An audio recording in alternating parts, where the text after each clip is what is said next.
My aunt sold me to a Korean crime lord to pay off her debts, and when I stood shaking in his bedroom, ready to lose everything my father begged me to protect, he said 5 words that changed everything.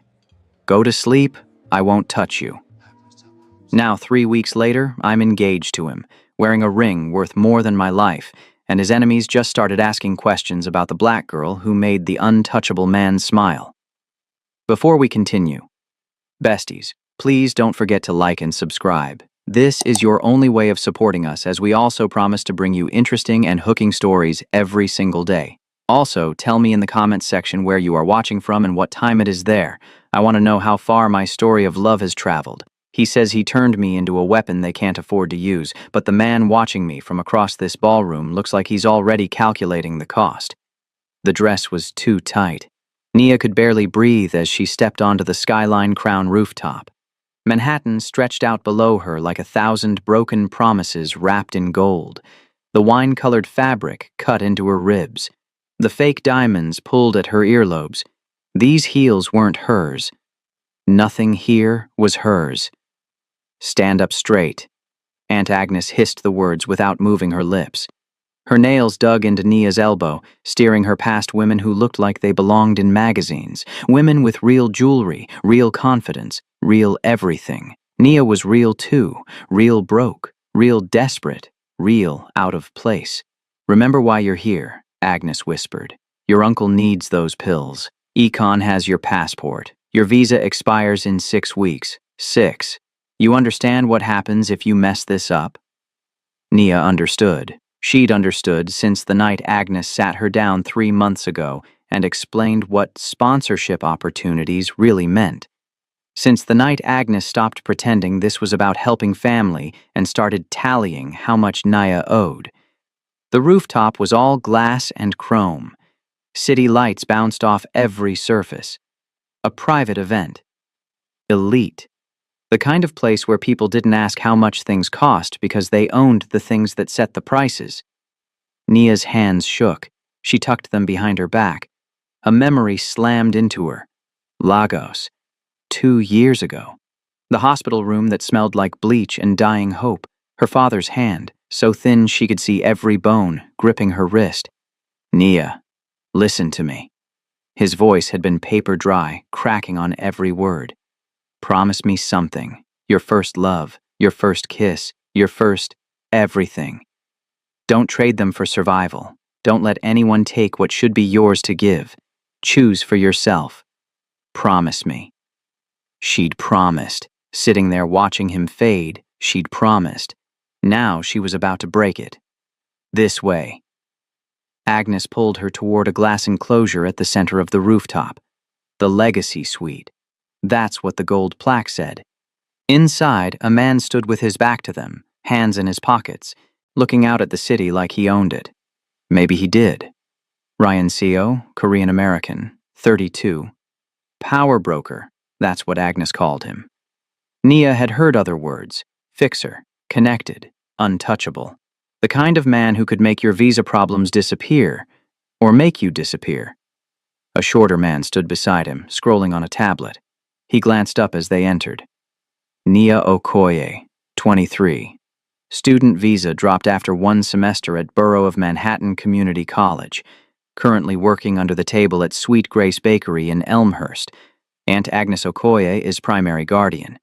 Uncle Kelvin Okoye has stage 3 kidney disease. Medical debt at $42,000 and climbing. Passport held as collateral by Econ Mensa, unlicensed lender operating out of...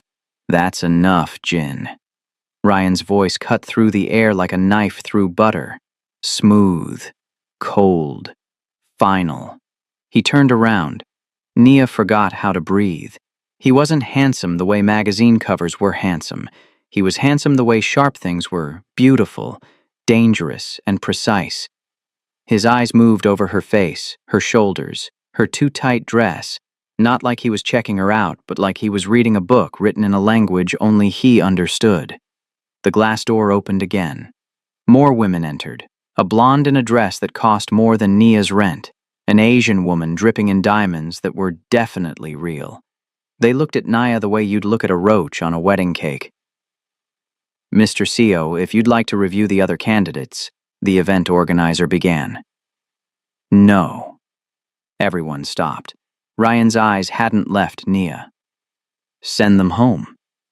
The blonde laughed. It sounded like breaking glass.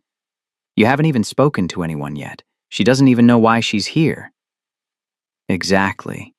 Ryan stepped forward. One step. That's all it took for the room to shrink. The legacy companion has been chosen. Everyone else can leave.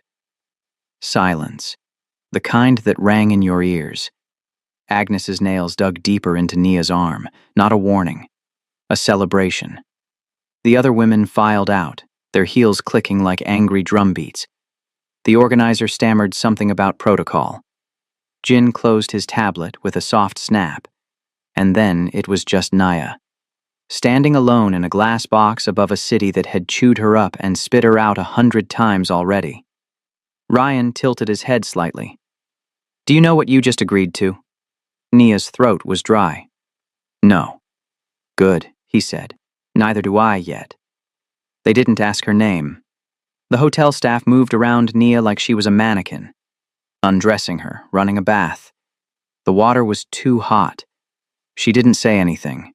One woman scrubbed her skin with something that smelled like roses and money. Another oiled her arms, her legs, her shoulders. They wrapped her in a silk robe that felt like wearing air. Expensive air. Nia stared at the marble ceiling.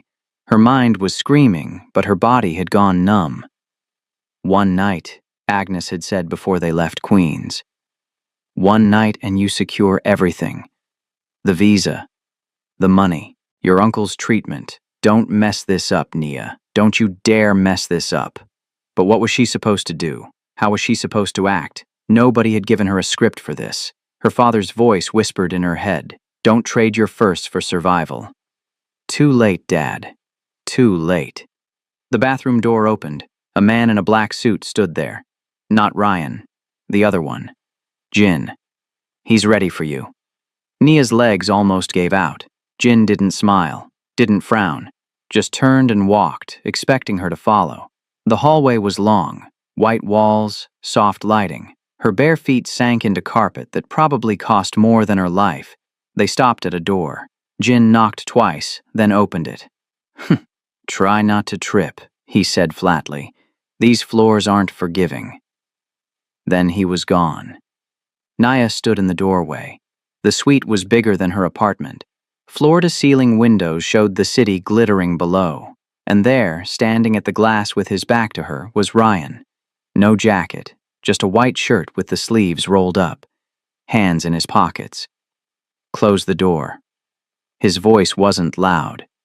Didn't have to be. Nia closed it. The soft click felt like a jail cell locking. He turned around, looked at her. Not in a rush, just looking. Like she was a puzzle he was trying to solve. Come here. Her feet moved before her brain caught up. She stopped 3 steps away from him, closer. 2 steps. Take off the robe. Nia's hands went to the silk tie at her waist. They were shaking so hard she couldn't grip it properly. Her fingers slipped. Once. Twice. She wanted to cry. Wanted to run. Wanted to disappear. Ryan stepped closer, close enough that she could smell his cologne. Something dark and clean. Look at me. She couldn't. Nia. Look at me. She forced her eyes up. His face was unreadable. Sharp jaw. Dark eyes that didn't blink. Have you done this before? Her mouth opened. Nothing came out. Answer the question. No. The word cracked in half. Something shifted in his expression. Not anger. Not disappointment.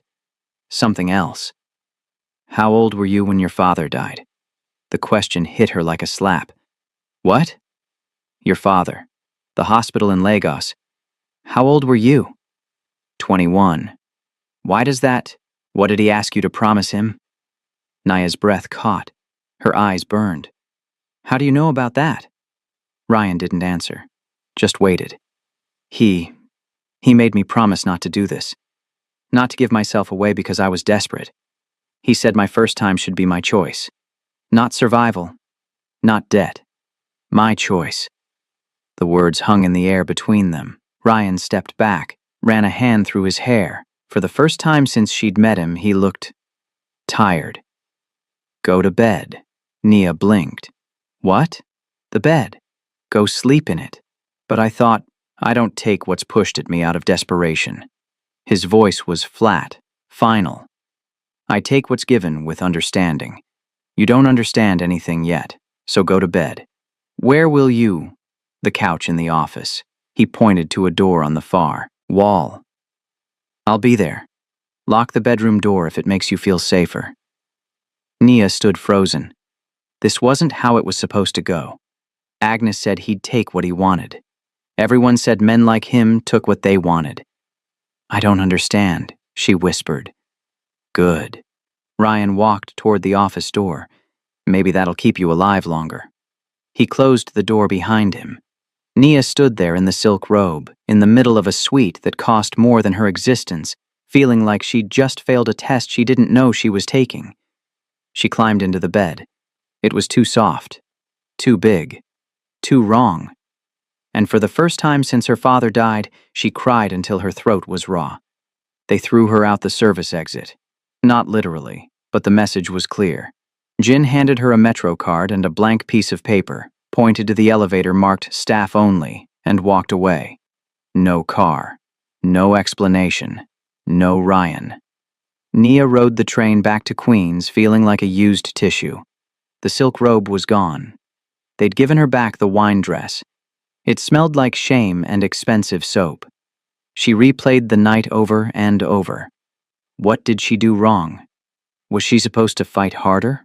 Cry less? Be prettier? Be different?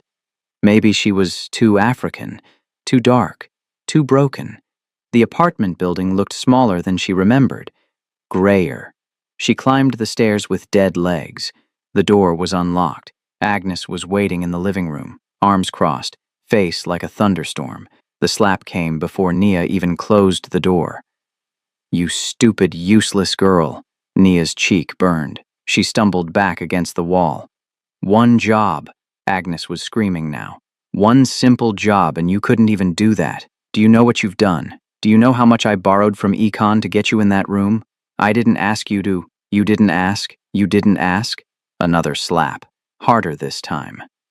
Your uncle needs medication. Real medication. Not the cheap trash from the clinic. We're 3 months behind on rent. Econ has your passport and now he wants interest. Interest, Nia. Because you couldn't keep one man happy for one night. Something in Nia snapped. I've worked double shifts for you for 2 years. Her voice came out like a roar. I sent money back home when I was eating 1 meal a day. I cleaned your house, watched your friends' kids, smiled while you called me charity case to your church group, and you still act like I owe you my body. Agnes raised her hand again. A knock at the door. Sharp. 3 times. They both froze. Agnes opened it. Her face went from rage to confusion to horror in 3 seconds. Ryan stood in the doorway, 2 men behind him. The cramped living room suddenly felt like a shoebox. Mr. CO, we weren't expecting... Please, come in, I can explain. Ryan walked past her like she was furniture. His eyes found Nia against the wall, red mark blooming on her cheek. His jaw tightened. Jin, the man with the tablet, stepped forward, started reading in that flat, dead voice. Agnes Okoye held Nia Okoye's passport for 23 months without legal guardianship, borrowed $11,000 from Ekon Mensa using said passport as collateral. Uncle Kelvin Okoye's medical debt, $42,816. Current rent arrears, $4,200. Shall I continue? Agnes's mouth opened and closed like a fish. Ryan looked at her. Really looked at her. You didn't save her. You bought her. And now you're angry she didn't sell high enough. That's not... I gave her a home. I fed her. She owes me. She owes you nothing. The words hit like a gavel. Ryan pulled an envelope from his jacket, handed it to Jin. I'll pay everything. The medical bills, the rent. Econ's loan plus interest. All of it. Agnes's eyes went wide, greedy and bright. But there's a condition. Jin pulled out a paper, set it on the coffee table with a pen. You sign this. It's a legal termination of all claims, financial, familial, emotional. You are no longer her aunt. She is no longer your responsibility. You take the money. She takes her freedom. No more contact, ever. Nia's heart stopped. She looked at Agnes, waited for her to hesitate, to fight, to show even a tiny piece of love underneath all the bitterness. Agnes grabbed the pen, signed, didn't even read it, just scribbled her name and shoved the paper back at Jin like it was on fire. The money? She asked. Jin handed her a bank slip. From the bedroom doorway, Uncle Kelvin appeared. Thin. Sad. He looked at Nia with eyes that said, I'm sorry, but a mouth that stayed shut. Nobody fought for her. Ryan held out his hand. Let's go. Nia took it. Because what else was there? In the car, she watched Queens disappear through the back window, the only home she'd known in America shrinking into nothing. I just got sold, she whispered. Yes, Ryan said, but this time you know the price. The mansion didn't feel real, stone and glass, trees that looked like someone trimmed them with scissors, a pool that reflected clouds like a mirror. Nia stood in the driveway and felt like she'd walked onto a movie set. This way, miss. A woman in a gray uniform led her inside. The entryway was bigger than Agnes's entire apartment. Marble floors, a chandelier that probably cost more than a car. They took her upstairs, down a hallway with paintings that looked expensive, stopped at a door. Your room. Nia stepped inside and forgot how to breathe. The bed was massive. White sheets. 4 posts. Windows that stretched from floor to ceiling showing gardens and sky. There was a bathroom attached, all marble and gold fixtures, a closet bigger than her old bedroom. The wardrobe has been prepared for you. Breakfast is at 8, lunch at 1, dinner at 7. If you need anything, use the bell on the nightstand. Then the woman left. Nia stood in the middle of the room. Silence pressed down on her like water. No traffic sounds. No neighbors yelling through walls. No sirens. Just nothing. She sat on the bed, pulled her father's Bible from her bag, the only thing she'd grabbed from the apartment. The leather was cracked, pages soft from years of his hands turning them. She opened it to Psalm 23, his favorite. He'd underlined it in blue pen. The Lord is my shepherd. I shall not want.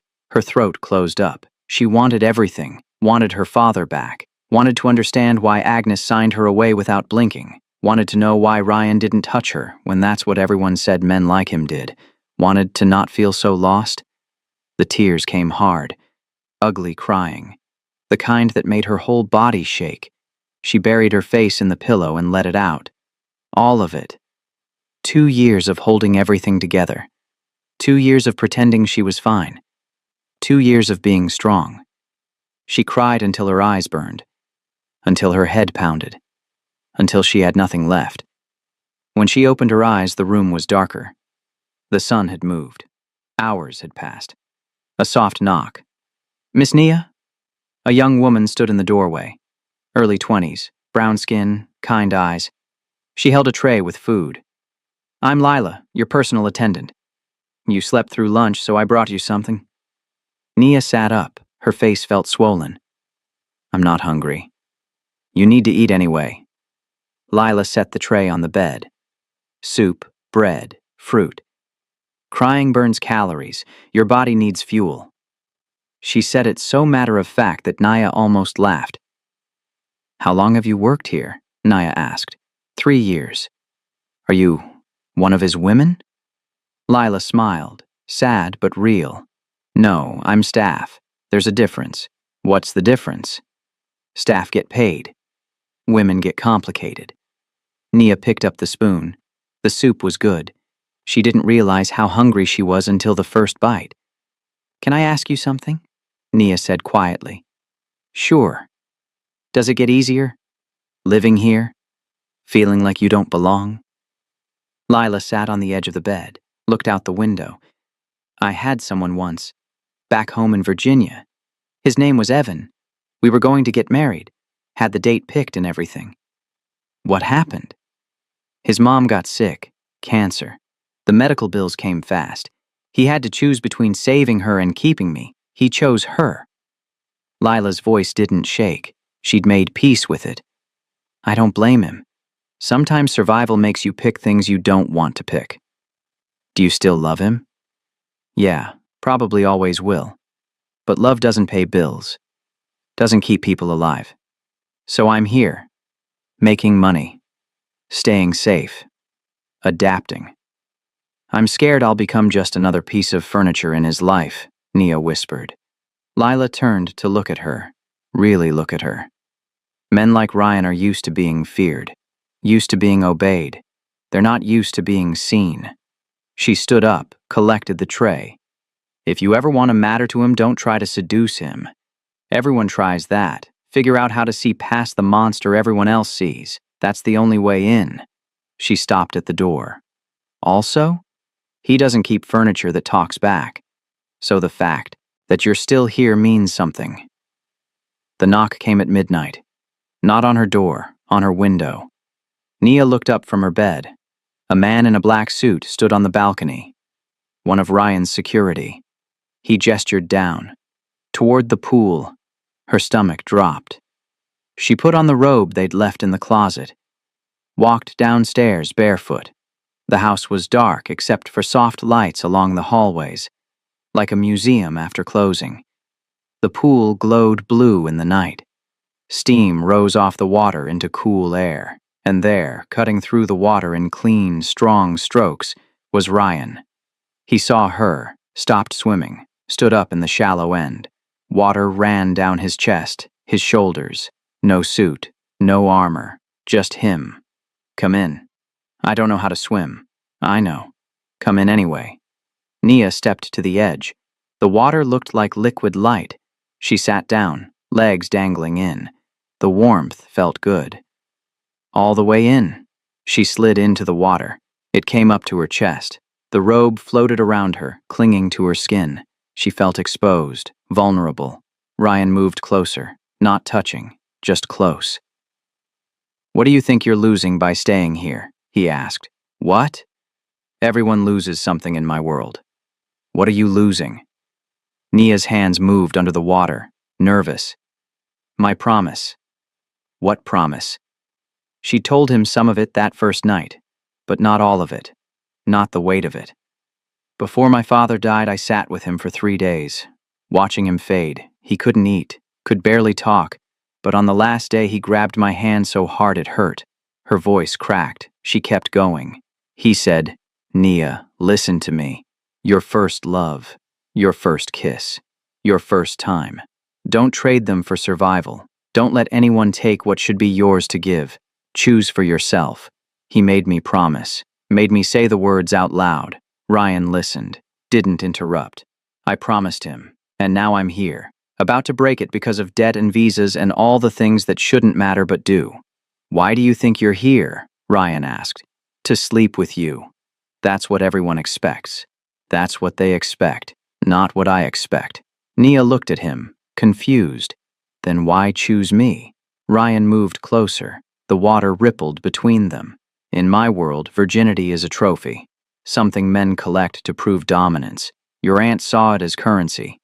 Econ saw it as collateral. The city sees you as leverage. He paused. I see it as the last choice you have left. I don't understand. Men like me are supposed to take what we want. That's the rule, but I'm going to break it. He stepped even closer, close enough that Nia could feel the heat coming off his skin. I will not touch you, not the way you're thinking, not while you're here because of debt, not while you think you owe me, not while breaking that promise would destroy something in you. Nia's heart was pounding, but Agnes said, I don't care what Agnes said. I don't care what anyone expects. His voice was steel. You want to know my condition? My only condition? She nodded. If I ever take that from you, it will be because you looked me in the eyes and chose me, not because you're scared, not because you're desperate, not because you think you have to. You break that promise for yourself, or you don't break it at all. The words hit her like a wave. You're protecting my promise? Her voice was barely a whisper. I'm protecting your right to keep it, or break it on your terms. No one else's. Nia felt something shift in her chest, like a locked door creaking open. Why? Ryan's expression didn't change, but something in his eyes did. Because the moment you choose me out of fear, I become every other man who took something from you, and I refuse to be added to that list. He moved back, put distance between them. Now get out before you catch a cold. Nia climbed out of the pool. Water streamed off her. She looked back at him. He was watching her with an expression she couldn't read. Thank you, she said. Don't thank me yet. This just got a lot more complicated. The conference room was all glass, 40 floors up in Midtown, Manhattan spread out below like a game board. Ryan sat at the head of the table, suit sharp, face blank. Jin stood behind him with the tablet. Across from him sat Victor Maldonado, 50-something, silver hair, smile like a knife. 3 lawyers flanked him, all expensive suits and dead eyes. Let's cut to it, Victor said. The Brooklyn Project. 12 blocks of prime real estate. We clear out the current tenants, build luxury condos, triple the property value. Everyone wins. Everyone except the 2,000 people you're evicting, Ryan said. Victor laughed. They're renters, month to month. They have no claims. They have lives. Since when do you care about lives? Victor leaned back. Come on, Ryan. You're not exactly running a charity here. This is business. Cold, hard, profitable business. Ryan's expression didn't change. Here's my counter. You build the condos, but 30% of the units stay affordable housing. Current tenants get first option. Subsidized rates locked for 15 years. The lawyers started talking all at once. Victor raised his hand. They went silent. That kills the profit margin. No, it cuts your profit margin. There's a difference. And if I say no? Ryan smiled. It didn't reach his eyes. Then the construction permits get delayed. The zoning board finds issues. Your investors start asking uncomfortable questions. Projects like this need cooperation. I can provide it, or I can make it very difficult. Victor's jaw tightened. You're playing saint now? I'm playing chess. You're playing checkers. One of the lawyers whispered something to Victor. He nodded, looked back at Ryan. Fine. 20% affordable. 10-year lock. 30? 15? 25? 12. Ryan considered. Deal. They shook hands. Victor's grip was too tight, trying to prove something. As everyone started packing up, Ryan's phone buzzed. Never checked his phone during meetings. Never. But his hand moved before he thought about it. 3 messages. All from Nia. Are you okay? I know this is stupid, but I just wanted to make sure you're alive. It's not that I miss you or anything. I just need to know you're not dead. Something shifted in Ryan's face, just for a second. The corner of his mouth lifted, not the business smile. A real one. Small, but there. He locked the phone, looked up. Victor was watching him, eyes sharp, calculating. Something funny? Victor asked. No, just a reminder I need to handle. Must be important. I've never seen you check your phone mid-meeting. Ryan stood. We're done here. Jin will send the contracts. He walked out. Jin followed, but Victor stayed in his chair, watching the door close. One of his lawyers started talking about clauses and timelines. Shut up, Victor said. He pulled out his own phone, dialed. Marco, I need you to find someone for me. A girl. Connected to Ryan Seo. I don't have a name yet, but she's the reason he just smiled during a business negotiation. Which means she's important. Which means she's leverage. He hung up, looked out at the city. Everyone has a weakness, he said to no one. Even the quiet storm. Back at the estate, Nia sat on her bed, staring at her phone, regretting everything. Why did she text him? What was she thinking? He probably thought she was desperate. Clingy. One of those girls who caught feelings too fast. She wasn't catching feelings. She was just checking. Making sure he was okay. That's what people did. Normal people checked on each other. Except they weren't normal. And this wasn't a normal situation. She threw the phone across the bed, buried her face in her hands. "I'm an idiot," she whispered. Outside her door, one of the security guards made a note on his shift log. Everything routine. Nothing unusual. He didn't know that 3 hours away, a man named Marco was already pulling surveillance footage from the Skyline Crown rooftop. Already running facial recognition. Already building a file on the girl in the wine-colored dress. The net was tightening. Naya just didn't know it yet. Ryan came home at 2 in the morning. He should have gone straight to his office. Should have reviewed the contracts. Should have called his people about the Victor situation. Instead, his feet carried him to Nia's door. He stood there for a full minute, hand on the doorknob. This was a line he didn't cross. Private spaces stayed private. That was the rule. He opened the door anyway. She was asleep, sprawled across the bed like gravity had won, one arm hanging off the edge, hair everywhere. Her phone was next to her hand, screen dark. The moonlight through the window turned everything silver and blue. Ryan sat on the edge of the bed. Careful. Quiet. He looked at her. Really looked at her. When she was awake, she was all sharp edges and defense. Asleep, she looked younger. Softer. Like the girl she probably was before the world got its teeth in her. He reached out, brushed a curl away from her forehead. She murmured something. Shifted. "Please," Ryan froze. "Please don't make me break it." Her voice was thick with sleep, slurred. I promised him I'd choose. Not them, not the hunger, not because I'm scared. Me, my choice." Her hand moved, searching for something that wasn't there. "You came back," she whispered. "I knew you would." Ryan's chest tightened. She was talking to him, in her sleep, with no walls up, no fear, just raw truth spilling out like water through cracks. He stood up, backed away from the bed like it might explode. In the hallway, Jin was waiting. Of course he was. Jin was always waiting. "Victor's people are asking questions," Jin said quietly. "About the girl in the wine dress. They're pulling footage, running searches. Marco's on it personally." "How close are they?" "Close enough. They know she exists. They don't know where she is yet, but they will." Ryan looked back at the closed door. "How long?" "A week. Maybe less if they get lucky." "Then we don't give them a week." Jin raised an eyebrow.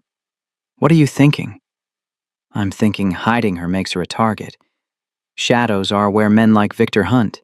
So we do the opposite." "Which is?" "We make her so visible that touching her becomes a declaration of war." Jin was quiet for a moment. "You're talking about the gala." "Yes. That's in 3 days." "I know. You're going to announce her. Publicly." "Yes." "As what?" Ryan turned to face him. "As my fiancé. As a beneficiary of 40% of my legitimate holdings. As someone whose suffering becomes more expensive than it's worth." Jin's face stayed neutral, but his eyes widened slightly. "That's not strategy. That's a nuclear option. It's the only option that keeps her alive and her promise intact. Or it paints an even bigger target on her back. Then I'll deal with it." Jin studied him. "This isn't just about protection, is it?" Ryan didn't answer, didn't need to. "She got under your skin," Jin said. "Not a question. She texted me today, during the Victor meeting. Asked if I was alive. Said it wasn't that she missed me, she just needed to know I wasn't dead. And I smiled. In the middle of a negotiation. Victor saw it. That's how we got here." Jin sighed. "You know what you're doing is insane, right?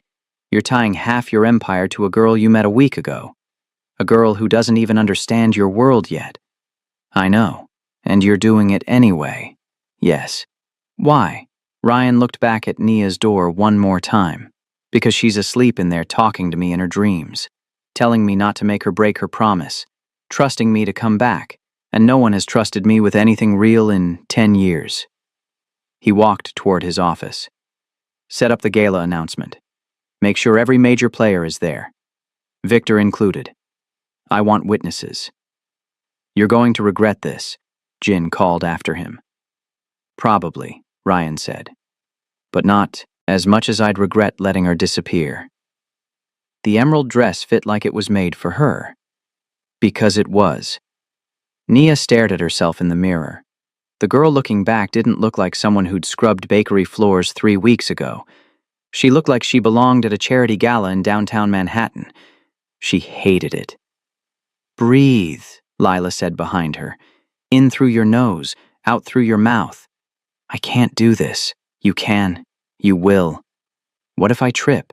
What if I say something stupid? What if you stop thinking and just walk? Lila adjusted the dress one last time. This isn't a sacrifice. It's a statement. Remember that. A knock. Jin opened the door. It's time. Nia's legs almost gave out. The ballroom was packed. Chandeliers, round tables covered in white cloth, people in suits and gowns that cost more than cars, cameras everywhere. On stage, Ryan stood at a podium, calm, controlled, speaking about youth programs and community centers and second chances. The crowd ate it up. Some believed it, some pretended to. Nia watched from backstage. Her heart was trying to break out of her chest. We all have stories, Ryan was saying. I grew up in apartments where the heat didn't work in winter, where the closest thing to after-school care was the street corner. Programs like the ones we're funding tonight kept me out of jail, kept me alive. That's why I'm here. Applause. Polite, calculated. Then he stopped, looked out at the crowd. There's been talk about my next moves, business, personal. People love to speculate. The room went still. This wasn't in the script. So let me clear it up. He looked toward the stage entrance, directly at her. Nia, come here. Every eye in the room turned. Lila gave her a gentle push. Go. Nia's feet moved. One step, then another. The stage lights hit her like a wall of heat. She could feel every stare, every judgment, every question. She stopped next to Ryan. He didn't touch her, just looked at her, then back at the crowd. This is Nia Okoye, 23, from Lagos originally, Queens more recently. His voice was steady, matter of fact. As of tonight, she's my fiancé. The room exploded in whispers. Nia saw faces, shock, confusion. A blonde woman in the third row looked like she'd swallowed glass. An older Asian man was already on his phone, and there, near the back, a silver-haired man in an expensive suit. Victor. His face was stone, but his eyes were calculating. Hunting. I know what you're thinking, Ryan continued. She's young. She's not from our world. She doesn't fit the profile. He paused. You're right, she doesn't. That's why I chose her. He pulled an envelope from his jacket, handed it to Jin, who opened it and held up papers. Effective immediately, 40% of my legitimate business holdings are being placed in a trust. Under her name. The whispers turned into actual noise. People weren't even trying to be quiet anymore. Any attempt to harm her, coerce her, or use her as leverage will be treated as a direct attack on those interests, and we all know what happens when people attack my interests. The threat hung in the air like smoke, but Ryan wasn't done. One more thing.